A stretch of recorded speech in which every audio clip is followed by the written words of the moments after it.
అంటే వాళ్ళు చేసుకున్న మ్యారేజ్ డేట్ అనేది మంచిది కాదు న్యూమరాలజికల్ గా. సో దాన్ని బట్టి కొన్ని ఖచ్చితంగా ఫ్యూచర్ లో వాళ్ళకి డిస్టర్బెన్స్ అయితే వస్తుంది 100% గ్యారెంటీ దానికి. ఏ గాంధర్వ వివాహం అయినా మనకు నెంబర్స్ అనేవి చాలా ఇంపార్టెంట్ అన్నమాట.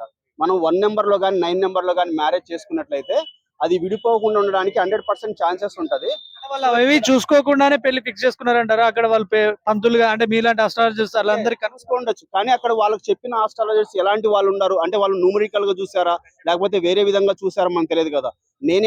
నేను ఒక ఆస్ట్రాలజీ, న్యూమరాలజీ ప్లస్ ఫార్మిస్ట్ ఇదంతా చూస్తాను కాబట్టి ఈ నెంబర్స్ ప్రకారం, ఎందుకంటే మన ఫ్యూచర్ లో మనం పొద్దున్న లేచిన నుండి ఏదైనా మన నెంబర్ నడిపిస్తుంది అనమాట. సో మనం ఏదైనా మొబైల్ నెంబర్ నుంచి మనం మాట్లాడుతుంటాము, మన డేట్ ఆఫ్ బర్త్ అయినా నెంబర్స్ నుంచి చూస్తుంటాం కాబట్టి ఏదైనా సో నెంబర్ మనం మాట్లాడుతుంది అనమాట. ఇక్కడ వాళ్ళు చేసుకున్న నెంబర్ అనేది మంచిది కాదని చెప్తున్నా. సో నాది ఎంఏ ఆస్ట్రాలజీ తెలుగు యూనివర్సిటీ అయిపోయింది. చూపిస్తాను కావాలంటే. భైరవదేవన్ శనిగల